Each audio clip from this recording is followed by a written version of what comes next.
Hey, welcome back to another episode of A Warrior Spirit where the inner warrior shines in their light. Today I have a friend of mine, Jan Wakefield, sorry. I always get Jan and Jane mixed up. Sorry about that. She and I worked together when we worked at Grand Canyon University in Phoenix, and she was actually an adjunct professor, and I was a someone helping the doctorate people get their final touches on their doctorate degree. So we got to know each other, be friends, and I just have a fondness in my heart for her and her husband. And I just appreciate your time. Jan is a author. She's a public speaker, and she's also a life coach. She's currently coming from the sunny islands of Hawaii. So I appreciate your time and thank you for joining me today.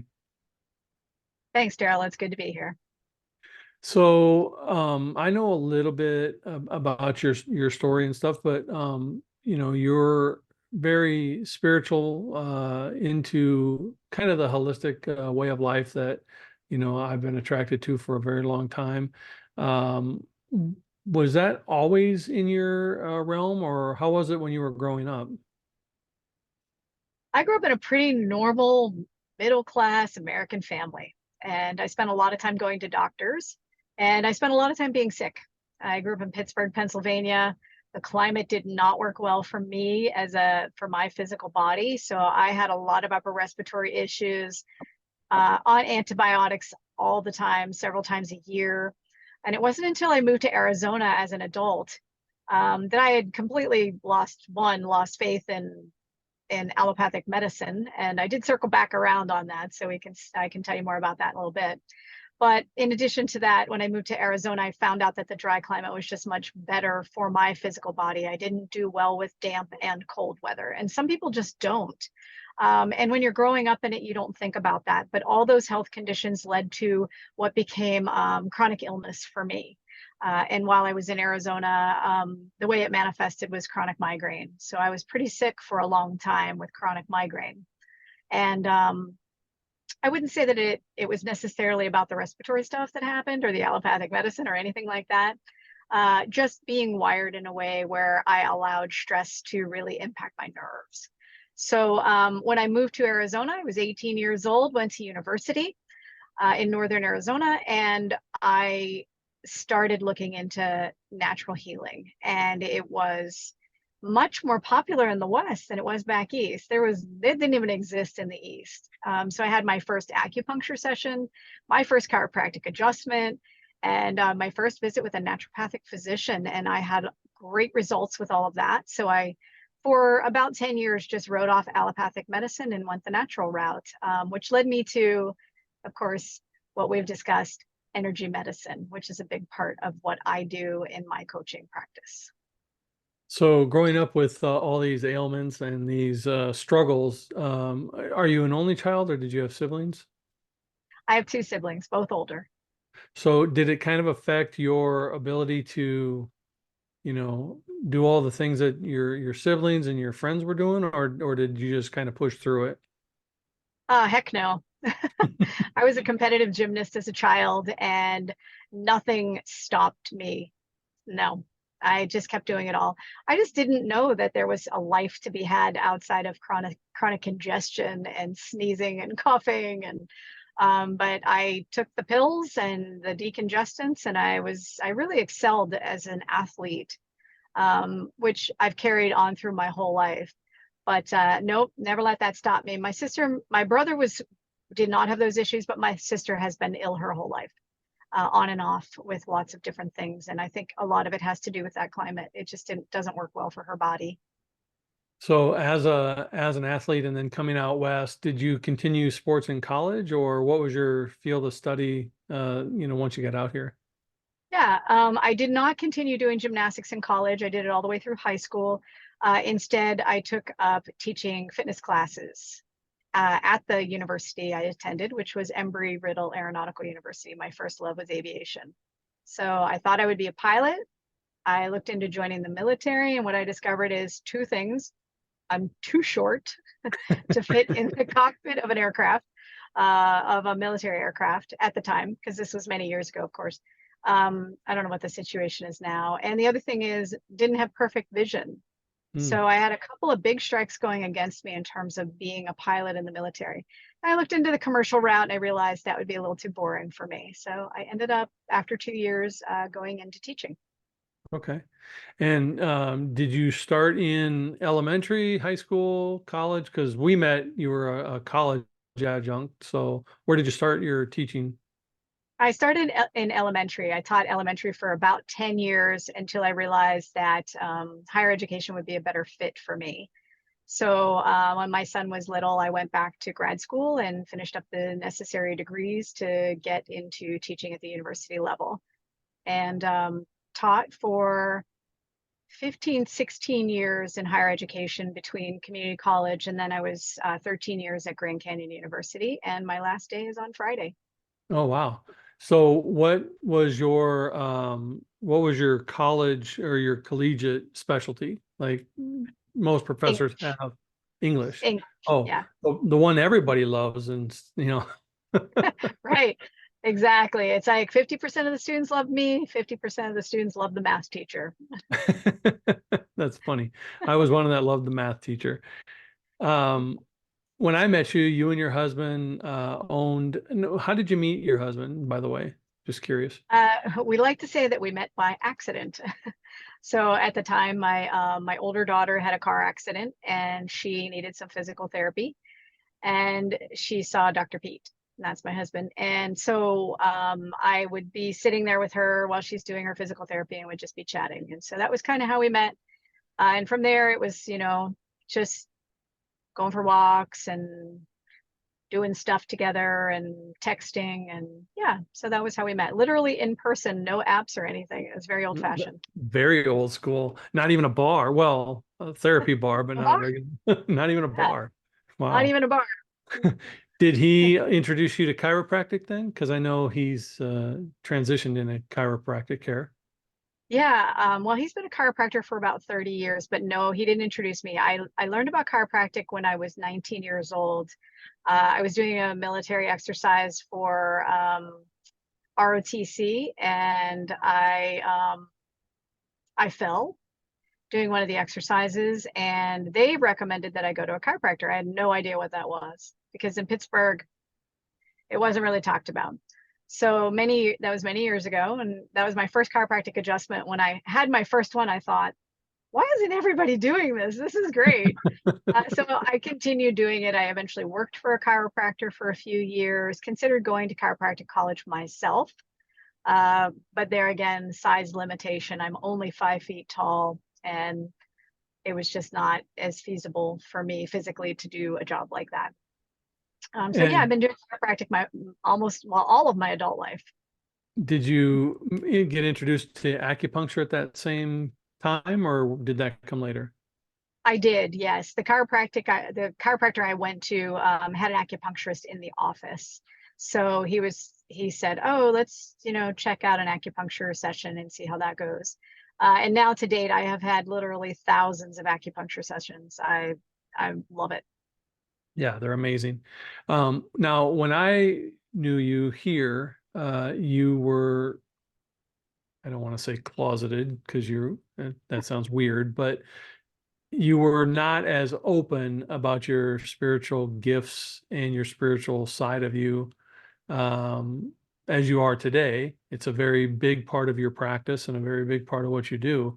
So, did you always feel that spiritual connection, or did you develop that over in Arizona as well?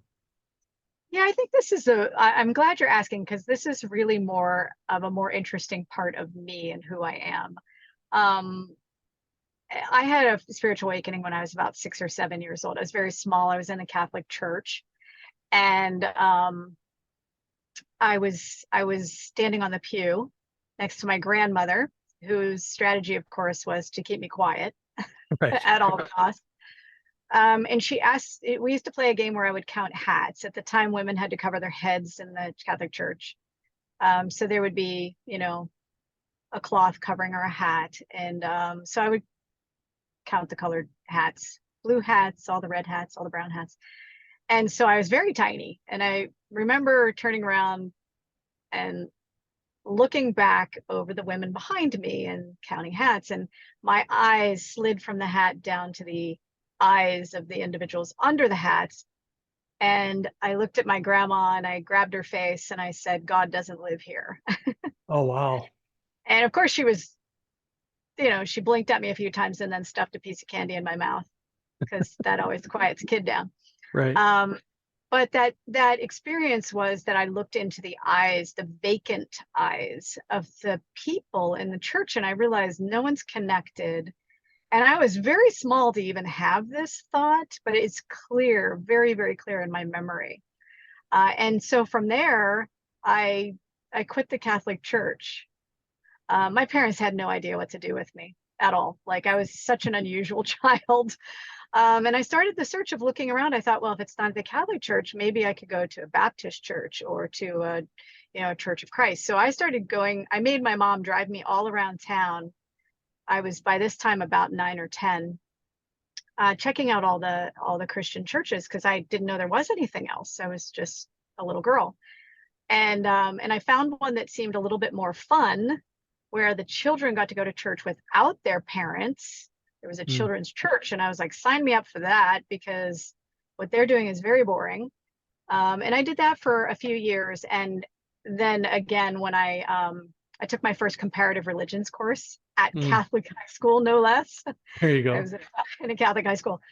And I thought, oh my gosh, I need to find out about all of these religions. And so I started studying Hinduism and Buddhism primarily.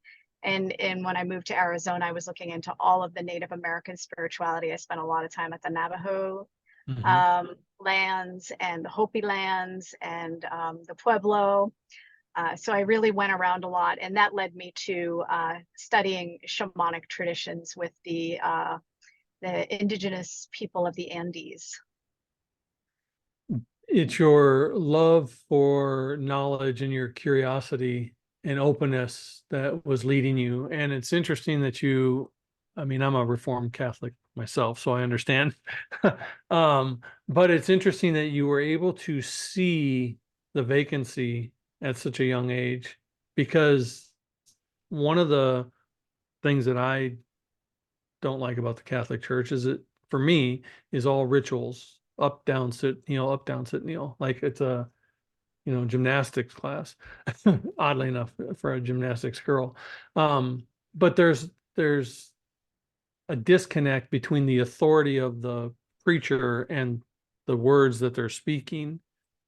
And for me, I've said many times I find more spirituality sitting on a beach watching the ocean than I did in any pew, listening to a preacher. So I can understand, my epiphany didn't come quite as young as yours, but I can understand, how that just registers, because at that time you were still open to the world around you, and the world around you hasn't tamped down that exuberance and that thought. So you're open to receiving it, and you could clearly identify it, which is really fascinating because it served you well now in your current practice, right? Yes, definitely. Um, I think when you were saying, about Catholicism and ritual and it is the unconscious practice of religion that's very different from spirituality. So I travel the world and I visit Catholic churches all over the place because I love the sense of mysticism that's within the walls of the church, particularly older churches, because they were built by people who tapped into that feeling. Hmm. And that's where, good art comes from, right? It comes from that space of the unknown and the curiosity of everything. Um, but I agree with you. I do think that religion is often um, a habit rather than an opportunity to have what I might call beginner's mind, where you go and it's like, oh, well, what new and wonderful thing could come out of this spiritual experience? But no one ever teaches us when we're children. Well, in churches, they don't generally teach you about spirituality. They teach you about repetition. and repetition becomes habit, and habit is not in any way a spiritual practice. Well, it's interesting. I don't know as much about the shamanic practice that you've studied, but I do see some ritualistic aspects to shamanism. However, I see it deeply connected to the spirituality of what it's intended for. So for me personally, and you can enlighten me because you studied it, there's a vast difference between those type of rituals and the rituals of the Catholic Church. Am I off base because I don't know, or am I accurate because I see? Really, it comes down to the internal world. So any set of habits can become, you know, an unconscious experience. And it doesn't matter if you are doing an indigenous tradition or it is a religion that popped up a couple thousand years ago, based on other religions. It's really the internal world. And even in shamanism, the rituals of opening sacred space or closing sacred space can be very much a repeat over and over. It's how you come at it from an internal perspective. So, and I think that's where people fail. Like what we know when we grow up in a religion, and many of us have, whether we actively went to church or not, if our parents did, they're still, sharing a lot of those memories without maybe even talking about it, right? It's because Mhm. it's so deeply ingrained. Joe Dispenza says that by the time you're 35, pretty much everything about your personality is set in stone unless you actively find a way to have a new experience, which means you have to change your personality. And our parents' personalities are set, right? By the time we're old enough to really know who they are, we're not just babies. Often they are 35 and they often Right. are.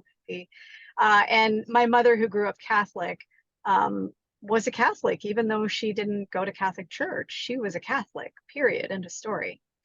So there needs to be in spirituality, if you want to have an authentic relationship with yourself in any way whatsoever, you need to come at life from an authentic perspective. And the only way to do that is to be able to reinvent your personality on a moment to moment basis. Most people don't live in the present. They're living entirely 100% in the past or 90% in the past and 10% in the future. Here's this hope and dream I have of something else. But when we're making choices that are entirely prescripted by what we have created in our personality, our habits, that's all we're going to get is another iteration of the past. So back to your question, Catholicism in its beauty is what it is, but once people fall asleep to the spiritual aspect of it, it's just basically a habit, and that's not necessarily a good thing. And the same can be true even of indigenous traditions. It can become the same habit. And I'm not saying habits are necessarily bad because they do speed things up and help us to become efficient at certain things. So there are some benefits to having habits. But by and large, when it comes to spirituality, not having a habit is a really spacious way of being a spiritual person. I I also believe that, and you touched on it, we have to live our lives in a mindful way. And that's what keeps us grounded in the present, is being mindful of, the presence. You and I both have studied the brain and the mind, and our awareness is, we're bombarded by billions of things every day, and our mind determines, based on our habit, what's important to us and what's not important to us. So it filters in what is and what isn't important to us. And when you're mindful of something, then it's like the old adage of buying the car. You think and I just did this exercise with a client of mine. I said, "What's your favorite color of a car?" "Pink." "Have you seen many pink cars?" "No." "Okay, concentrate on pink cars, and next week, if you see more than two, you owe me $5. And she saw a bunch of pink cars because now it was important to her. Her mind opened up that filter and she got to see the pink cars. because she was mindful of it. And I think that's the same way with spirituality. We have to be mindful of the practice we're doing in order to have it, really impact and affect us. I'm not sure that a lot of people understand what shamanism or shamanic practice is. Can you kind of define that a little bit for the people who are listening? Sure. Shamanic traditions go back thousands of years. And essentially, it used to be that a shaman was a spiritual person who lived in the village, who was a counselor or in other ways helped people heal. And they lived in that maybe one step even beyond mindful, but in a mindless state where they would go Mm. into what I'll call the infinite field. It's also called the 0 point field or the zero field. The basically the place where all things originate, creative thought, etc. And it is part of the energy world. So that was the tradition behind it. Probably in the last century, a lot of the indigenous traditions started making it to the West Mhm. and becoming more accessible. So through books that were written or workshops that were happening, a lot of that is going on. But prior to that, it was all oral tradition. Things were passed down. A child was identified, a little like in Tibetan culture, where children are identified as the previous incarnate or the current incarnation of the previous Karmapa or the previous Mhm. Lama, etc. So it was a little bit more like that, where a child would be identified as being the shaman for the village. They would have like a genuine call for it, and their practice would be to basically be a steward of the spirituality of the village itself. In modern times, it's a lot different. Anyone can get trained to do shamanism. And it's really beautiful that way because it is expanding people's awareness and consciousness and allowing them to become more mindful of the energy world. Because everything in this world is comprised of energy. Every scientist would agree with that. Yes. It's not something I'm making up. It's not woo Right. woo. It's nothing out there. Literally, Einstein said it, Right. and he was one of the most famous scientists of all time. So yeah, so everything's made of energy, and what the shaman did was they were the steward of the energy of the village, and now we're allowing that energy awareness to become a little bit more the norm. You mentioned Joe Dispenza, and I've followed him for several years. My wife is like, if you can have a man crush on a scientist, he's it. But he's a brilliant neuroscientist who also identifies the spirituality of the energy field. And so I think he does a great job of connecting both together. And the Yeah, way he expresses it, he definitely takes it right back to the science of the energy that he's wooing, if you will, right? yeah, And so if you're real, and I always you know identify as well those who are biblical or have been raised in the church, the things that these that are off on their spiritual side that are talking about and saying can be directly attributed to actual verses in the Bible if they actually want to go and look them up and identify them. So they're not out there on this, woo-woo planet doing whatever. They're actually adhering to the spirituality of Christ that God wrote in the Bible. So they meld the yeah. two. There's a lot of crossover. A lot of crossover. Yeah. And Um, what we do is we like to cherry pick, right, based on our right. past. And like I said, when we have habits and a personality that is trapped in a loop, and I'd say that's the majority of the population on the planet, because of lack of awareness and just not evolving there yet, and it's totally okay. Then we are unable to hear the scriptures, right, in a way that is complementary to the science. Mm. And Joe Dispenza is the master. I've been studying him hot and heavy for the last 10 months. On Friday, I actually fly to one of his retreats Oh, wow. for coherence healing, which I'm really looking forward to that experience. But he says that science brings communities together, it brings people together. Whereas spirituality and woo, as we like to call all that stuff that doesn't fit into a box, right? It tends to divide people. And so he made a choice very early on, around the time when he made What the Bleep. Hmm. Um, I this have the is way tape. back then in the Yeah. 90s, right? Yeah. I have the Early tape. 2000s. Yeah, Yeah. yeah, so good. He made the decision that he would go the science route because he did not want to exclude people from the experience. And he says it again and again in his books and his teachings. He's like, I will pound in the neuroscience because this is a science. He has tangible evidence that, of brain scans, that meditation and mindfulness, it changes the brain waves. Hmm. So there is a thing there, so, and I love that too. That was always my thought when I started in the woo world, and why I didn't talk about it was I felt like that conversation divided people. And I wanted to find a way to have the conversation where it was based on fact and foundations of um, this material world, so that people could say, oh, okay, like it really isn't the devil's work, Right. or whatever else. I've heard all kinds of weird stuff, but Well, I that's think it's what. important that people that if you word it a certain way, people can hear you. And Hmm. granted, we're not going to reach everybody, right? You Right. can't change the way you say things 3 million times to reach everybody on the planet. But I do think he's been very wise in focusing on neuroscience and how the woo impacts the body in a way that people can physically see. And when we introduced you as an author and a public speaker, as well as a life coach. What was your first book, or what was your topic of your book? So thus far, I actually am a writer where I write articles for a magazine. I write for Eden Oh. Magazine. I write travel articles, and it is about transformation and Hmm. how travel transforms you.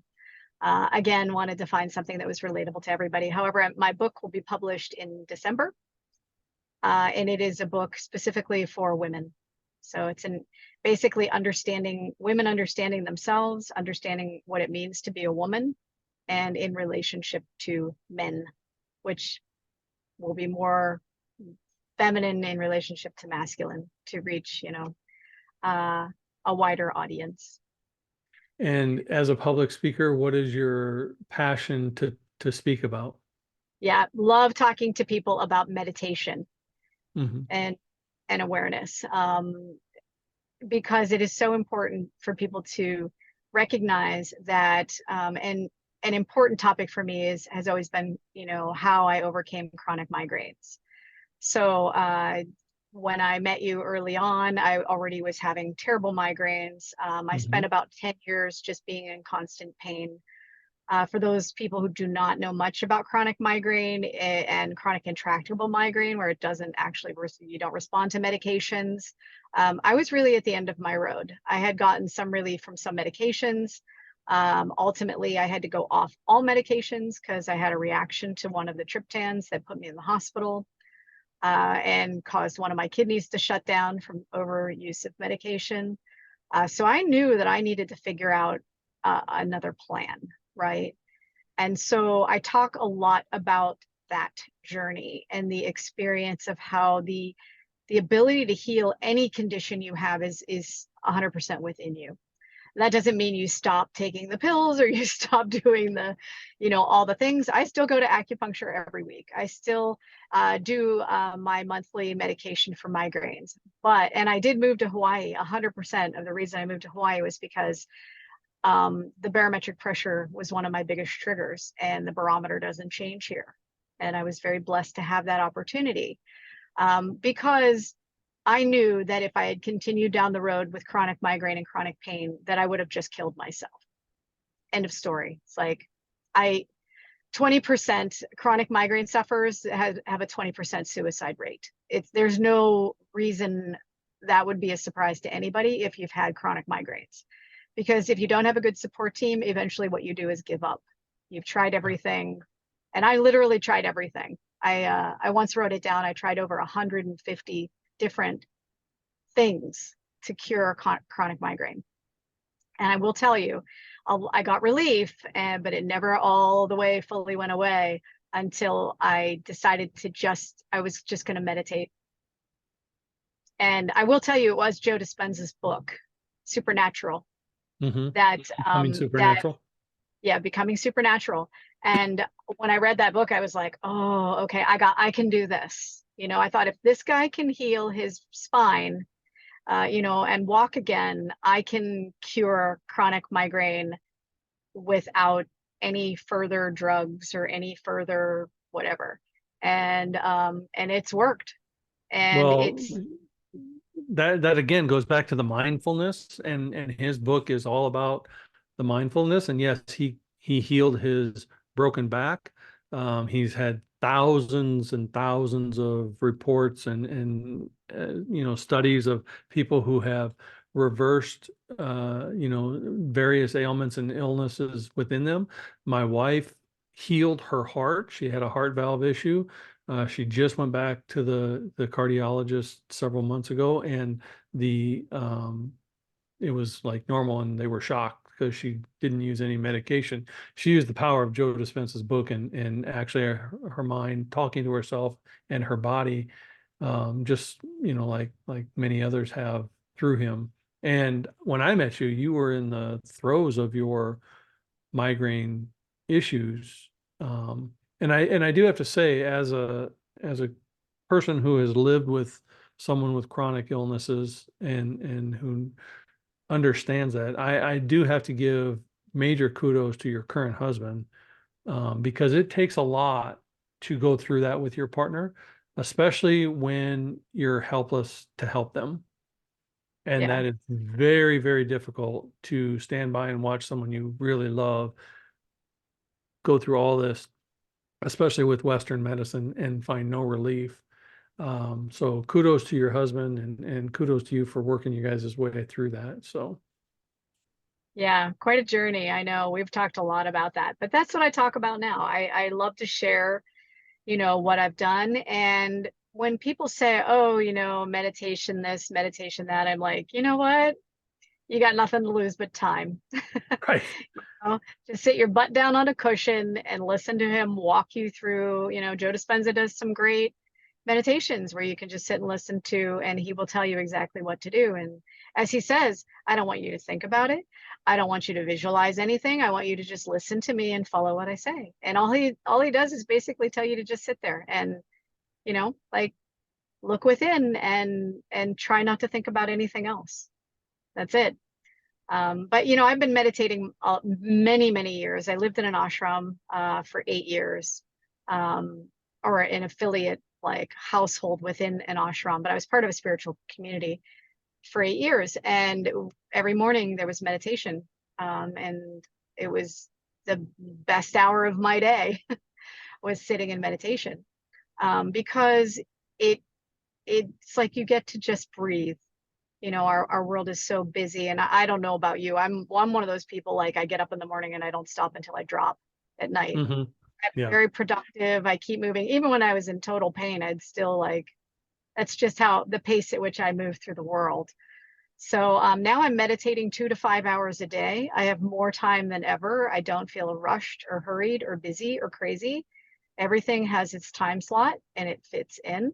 And if I ever go back to feeling like, oh no, what if I get a migraine? My butt's on the cushion and I meditate for 15 minutes in my car. I literally will sit in a bathroom stall if I have to, on airplanes. I once meditated for 5 hours straight on an airplane, and I got there and I felt completely refreshed. So it's worked for me. And that's kind of, I know you had a retreat in Bali, and Yeah. I know you do some online stuff, meditation with a group. Was your retreat was it a meditative retreat, or was there other practices going on? Yeah. Yeah. So I love doing the retreats in Bali. They're so amazing. Just retreats in general, because it gives people a time to get away. But the reason I love Bali is that it is so far. People have to get on a plane, and it's really a big project. And you get there, and it's like no one can call you because of the time change. You can't be bothered by your usual life in the same kinds of way. Yeah, I teach mindfulness. So I call it the three eyes. Um, it's interrupt. So basically, you look at your thoughts and you interrupt your thoughts. You imagine what you want your world to be. And so it's identify, interrupt, and imagine. So when you identify what it is that ails you, so for example, chronic migraine is actually layers of stuff, right? So what's under the pain level? Well, it has to do with something in the way I am relating to the world, right? My neurological system is overtaxed. Why? So we identify by looking deeper into what, someone's got going on. And then we start to interrupt those patterns. And I have very specific skills I teach people for how to interrupt those patterns. And once you interrupt, that's when meditation comes in a big way. That's when you begin to imagine what you want your life to be instead. Not based on the past, but imagine that it's going to be different. End of story. Just stop right there. It's like, I don't want you to imagine what you think it should be by giving it a picture. I want you to imagine it as being something new that you can't even see in your mind's eye. Mm. So yeah, identify, interrupt, imagine. Three eyes of my retreats. And what's the aha moment? One of your favorite stories of someone who's attended your retreats. What's one of your favorite, takeaways that they had, or revelations, or something they've healed? What's been your biggest aha for yourself? So in addition to doing retreats, I also do equine assisted workshops. I have a partner who's a horse specialist and we do work Mm. together. And the most memorable one that I can think of right now, and I could probably come up with 10, but this one always pops into my mind. There was a woman in one of our retreats and she'd lost her son. And he was on the phone with her in the car. He was on his cell phone. This is a really, really sad story. And so she was broken, just broken after losing her child, and it's like every mother's nightmare, every parent's nightmare. And she, through the course of the process and, the inward journey, as we call it, recognized that it wasn't her fault. That all this time she had been saying to herself, I should have told him to put his phone down and I didn't. Right. And as a survivor losing a child, I imagine you would go through the scenario in your head just endlessly.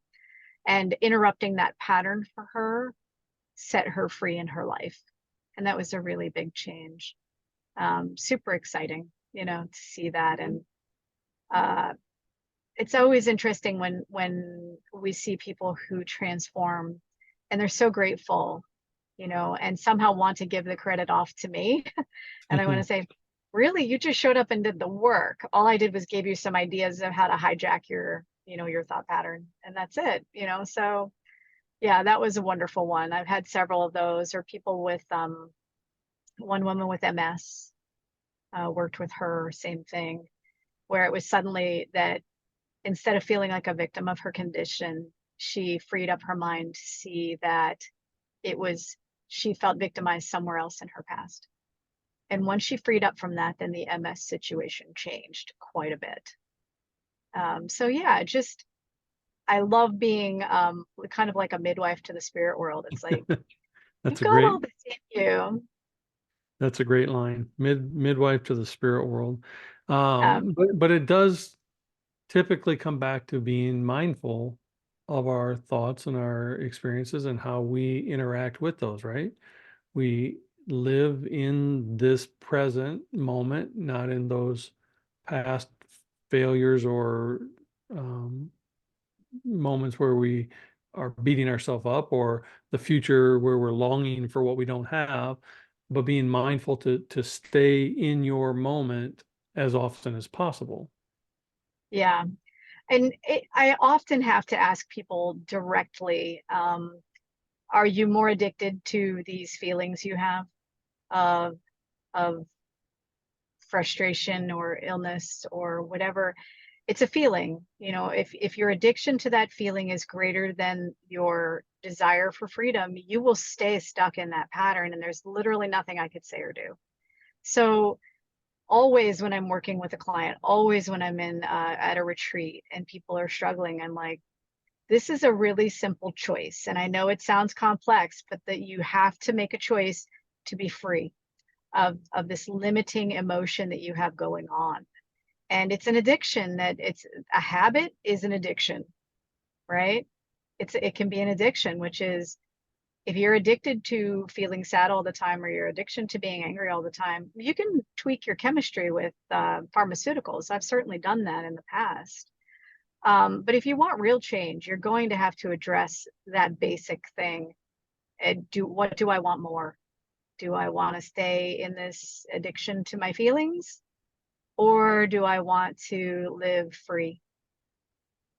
So looking back on your own chronic situation, do you feel like you were addicted to the pain of the migraine because it's what you knew, or because you were somehow addicted to being a victim of your story, or what was your mindset towards that? I love this question. Thank you for asking, because it is not as easy as you would think, right? So I always like to say that anything that has become chronic is multi-layered, right? So what I realized with chronic migraine wasn't about being addicted to pain, wasn't about being addicted to being a victim even. It really, after I unlayered piece by piece, and it didn't take very long, um, I got back to childhood conditioning from my parents. No blame to them. It just was who they were, right? We are who we are. And all parents look back on their situation and they're like, oh my God, if only I had known, right? When I had Yeah. this infant, if I had done something differently, or weren't so busy, or I wasn't so broke, or whatever. But my parents, my mother particularly, had a really significant habit of seeing the world as a stressful place. And if there wasn't any stress involved, she would create it. Mm. So unconsciously, just being in her presence, my siblings and I adopted that way of being. And by the time I was a teenager, my adrenals were already shot and my nerves were already frazzled. And being just sort of a sensitive person in general, right? After telling you my experience when I was really young in the church, I was already connected to kind of like that space between the worlds. Yeah.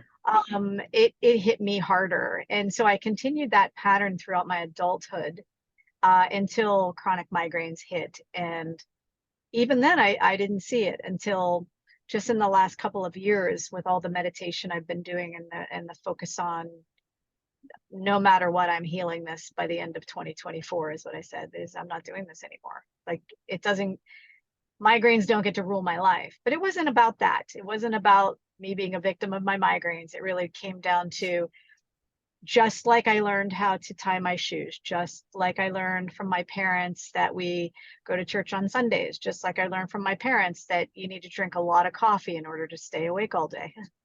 Mm. Not that I recommend that Right. anymore, but Right. there were a lot of unconscious patterns I picked up along the way. And one of them was how I related to the world was that I was living in a state of constant survival and suffering. And if it wasn't there, then I had to create it, Hmm. because that's what my personality had become by the time I was 12 years old. I was already so stressed out all the time Yep. that by the time I hit puberty, it just set in like a comfortable shoe. It Hmm. was like, oh, okay. And I didn't know that. And you don't know that until you really, really genuinely start examining, like, where does this come from? And how did I become this way? And why am I still doing it? So once I started seeing that, I had to go back and really appease the younger part of myself and say, no, the world isn't out to, it isn't eat or be eaten. It isn't Right. survival. You're safe. Like, all the evidence around you suggests and supports safety. So why do you feel like there's this thing happening? So then, of course, it was about building up nerves and healing my organs in a certain type of way, the proper nourishment, and really just taking that downtime and acknowledging myself, not in a like, oh, I've worked 80 hours this week, I need a 2-hour massage. It was like, no, downtime literally can be, I'm going to close my eyes for 15 minutes and just generate joy in my life, which I can Mhm. easily do, or generate love, or generate silence. So once you became aware of this pattern that was ruling your life and you started to work on it and change it, how did your relationship with your husband change? Yeah, good question. I think it's always good when partners are on the same page in this sort of journey where both people are embarking on that inward journey. I think that's really important. So having a spouse that allows the freedom of exploring an option like that rather than being threatened. So I get a lot of support that way, which is great. Probably the more noticeable relationship that I'd like to share with you is my relationship to my mother. Okay. So for many, many years, I really struggled with my mother. As a matter of fact, I would use the word hate. I really hated my mom for a long time. And I think part of it was that I didn't, I unconsciously knew that somehow I suffered so much in my life and it had something to do with her. And I couldn't figure out why, right? It was just like I was young and I was just angry. And as I started going through this process and the revealing how I learned this habit from my mother and this adversarial fight relationship with everything around her to, live in survival, I felt a tremendous sense of compassion for her. It's like my mom's 81 now, and she's the toughest woman I know. I thought, like anyone who knows me would say, oh yeah, you're definitely your mother's daughter. Like I think my husband uses the word badass to describe me at least once a day. Yes. But my mother, I never saw it that way. I was always just like, didn't get it. I didn't get it. But after going through my own healing process and recognizing that I learned that unconscious behavior for her, she's lived that way her whole life, and that will never ever change. And I felt a little sad about that because ultimately I'd like to see all people free from this stress that they live in all the time, Hmm. just because that's the kind of person I am. I think when one of us wins, we're all winning, right? When Yes. one of us is free, we're all free. And I think that, aggression is unnecessary in humans. I just think it's unnecessary. So yeah, the compassion I felt for my mother was really significant. Suddenly I was like, oh man, I can't imagine, because she got it from somewhere too, right? Yeah. Have you been able Probably. to express that and talk with that? Talk to her about that?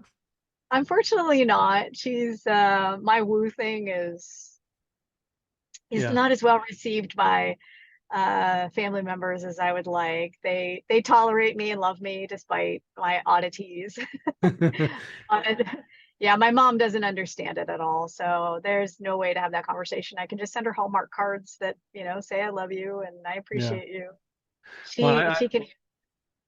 my mom is 81 as well, or going to be 81 this year, and I can relate totally to that. Someone asked me just a while back because I went through my own alchemist journey last year and my own healing, and a lot of it, most of it was my mom and my grandparents, and someone asked me, well, are you close to your mom now? And although I have, like you, understood why she was the way she was and how it impacted my life because of that, for me, it's hard to be close to someone who is only surface level in their conversations because of her own guilt and her own shame and her own unwillingness to tap into herself to heal it. Everything is surface level beyond that, and that makes it, even with the compassion and the understanding, makes it very hard to get close because there's no substance to get close to. Yeah. And if you try to get close, a lot of times what they'll do is lash out. Yeah. Yeah, because you're speaking, you're coming before them from a new perspective. And again, if they are stuck in their habits of their personality, it's going to be perceived as a threat. Hmm. So all you can do is love them to the ability that they can receive it and share your triumphs, and that's all I can do with my mom. She asks a lot of questions, but at the end of the day, she really doesn't want to know the Right. answers. Like, what is this thing you're doing? I'm like, oh, it's super fun, and we do this and that and the other thing, and I keep it very surfacey because I just know that there is not a like if the brain is a bunch of filing cabinets, there isn't a cabinet with a Pentaflex file in there for this information, so it's going to bounce Yeah. off. It's going to Yeah. bounce. So Yeah. yeah, We're sometimes going to an exotic location and sit in a circle on some really nice pillows. well said. Yeah, I always say, I do meditation. There's a lot of woo stuff that does happen that I don't talk about, but generally it is meditation. It is that inward journey. And that's really the whole focus of the work I do, is helping people, just being a guide on the inward journey. Well, you mentioned that you're on your way to a Joe Dispenza retreat, so you'll have already experienced that by the time this airs. As we enter into the last part of 2024, what is on your horizon and what's going on in your world to kind of wrap up 2024 as you head into 2025? Yeah, it's my book. Yeah, a lot of energy and effort there. Also continuing to write for the magazine, doing travel articles about how transformation happens when you travel. Um, and those two things are, foremost in my mind. Like I said, I resigned from the university. My last day is Friday. Apropos, I'm leaving for Joe Dispenza Friday evening There you go. um, on an overnight flight. So yeah, a lot of focus there, and expanding my circle. Expanding my circle. I have a meditation group I do every Thursday. Of course, you're on that list Hmm. already, and I'm constantly adding people to it, but giving back to the community in that way. It's just offering a free meditation circle where people can sit in meditation and just enjoy that space. We are more powerful when we are together in those sorts of, spaces. And when people bring healing to it, I see a lot of deep change in people when we're working together. Yeah, the vibration. I mean, it's good to do it, in your time when you can, but there's a real power when there's a unity, because that energy just amplifies, and it just permeates everybody, Yeah. So that's awesome that you're providing that service.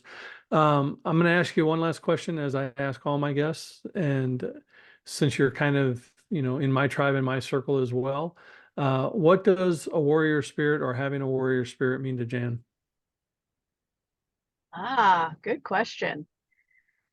Wow, definitely after being called a badass every day for the last 10 years. Right. That was on the top of my mind for you. I didn't introduce you that way, but I was going to. All around badass. All around Uh, badass. a warrior is somebody who's strong, but is also willing to be flexible, who's willing, growth mindset is a big part of my teaching. Really encouraging people to see that we all have a warrior spirit.